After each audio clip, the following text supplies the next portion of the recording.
Hello and welcome to this video. This is about Alice Fell or Poverty, a poem by William Wordsworth.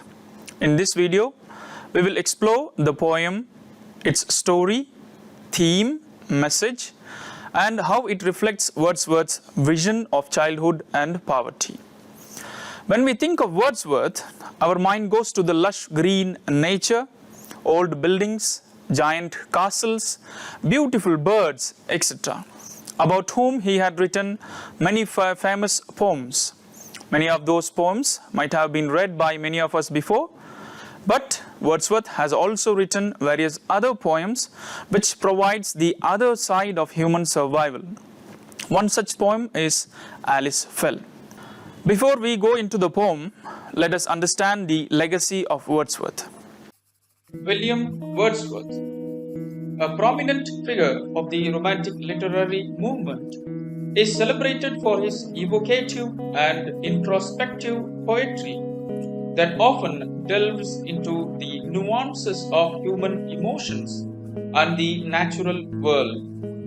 One of his lesser-known works, Alice Fell or Poverty, encapsulates his ability to shine a light on social injustices while also demonstrating his deep connection to the ordinary lives of people.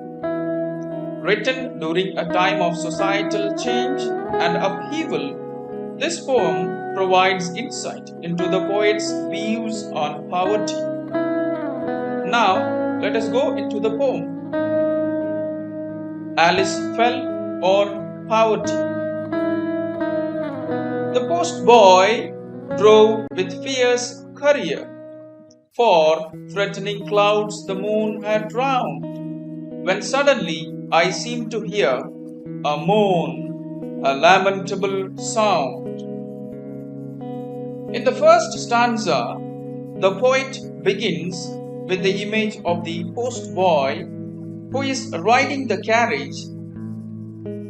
He is driving the carriage so swiftly because of the threatening cloud that had already drowned the moon. It seems it is going to rain any time soon. During this journey, the narrator of the poem hears a moan, a lamentable sound. As if the wind blew many ways, I heard the sound and more. It seemed to follow with the chase, and still I heard it as before. In the second stanza, the author says, though the wind is being scattered all over the place due to the speed of the carriage, he is hearing the sound continuously. The narrator wonders as to how he could hear the sound even when the carriage is moving so fast. At length, I to the boy called out. He stopped his horses at the word, but neither cry, nor voice, nor shout, nor aught else like it could be heard. After some time, the narrator asks the postboy to stop the carriage. But when the carriage had stopped, they could hear no voice. The repetition of the negative words such as neither cry, nor voice, nor shout highlights the lack of any kind of sound. The boy then smacked his whip, and fast the horses scampered through the rain. And soon I heard upon the blast the voice, and bade him halt again. Therefore, the postboy starts the carriage once again and rides it as fast as earlier. But once the carriage started to go really fast, the narrator could hear the moaning sound once again, and this time it was like a blast. Therefore, he asks the carriage to be stopped once again. Said I, alighting on the ground, what can it be, this piteous moan? And there a little girl I found, sitting behind the chaise alone. This time the narrator gets down from the carriage and asks wonderingly, What is that sound? And soon he finds a lonely girl who was sitting behind the carriage. My cloak!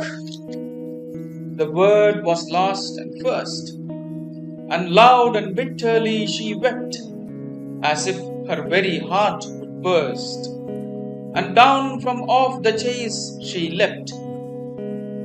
The only word that the girl spoke was the word, my cloak, and starts to cry bitterly. She cried loudly as if her heart is going to burst.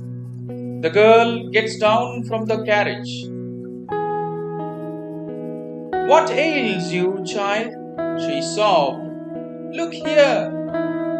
I saw it in the wheel entangled, a weather-beaten rag as ever, from any garden scarecrow dangled.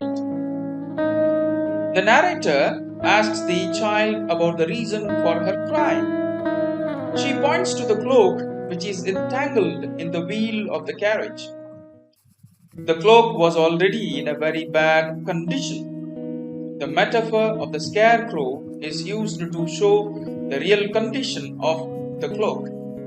Only a torn and unwanted cloth will be used while preparing the scarecrow.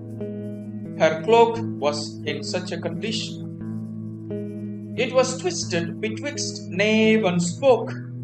Her help she lent, and with good heed, together we released the cloak, a wretched, wretched rag indeed.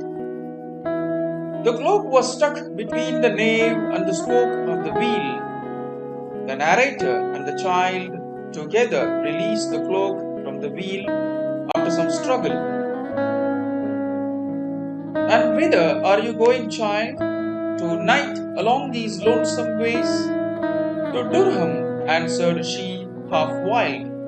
Then come with me into the chase. The narrator inquires the child about where she was going, particularly pointing to the night time and the lonely path. The child replies that she is going to Durham. The narrator immediately asks her to come with him. She sat like one past all relief. Sob after sob, she forth did send, in wretchedness as if her grief could never, never have an end. The narrator begins his journey once again, and the child is seated in the carriage. But she continues her sobbing as if there will never be an end to her suffering at all. My child, in Durham do you dwell? She checked herself in her distress and said, my name is Alice Fell. I am fatherless and motherless. The narrator continues to ask about the child and asks if she is a resident of Durham. The child struggles to speak but replies that her name is Alice Fell and her parents are no more. And I to Durham, sir, belong. And then, as if the thought would choke her very heart, her grief grew strong, and all was for her tattered cloak. She adds that she is a resident of Durham. She spoke no more and continued to cry loudly. She had lost the only cloth that she had to protect herself from the bitter cold of Europe. The chase drove on. Our journey's end was nigh, and sitting by my side, as if she had lost her only friend, she wept, nor would be pacified. The carriage went on, and the child's weeping didn't stop at all. The narrator tries to pacify her, but to no avail. Up to the tavern door we post. Of Alice and her grief I told, and I gave money to the host to buy a new cloak for the old. Finally, the carriage comes to a halt near a tavern in Durham. The narrator wanted to do something about the grief that had befallen upon Alice. Therefore, he hands over some money to the owner of the tavern and asks him to buy a cloak for the girl. And let it be of duffel grey, as warm a cloak as man can sell. Proud creature was she the next day, the little orphan Alice fell. He adds that the cloak should be duffel grey in colour, and the best one that are available in the market. The child was feeling really happy and proud when the narrator saw her the next day. That's the end of the poem. Now, let me pose some questions for you to ponder over. What did you think of the poem? How do you feel about Alice's situation? What message do you think Wordsworth wanted to convey with this poem?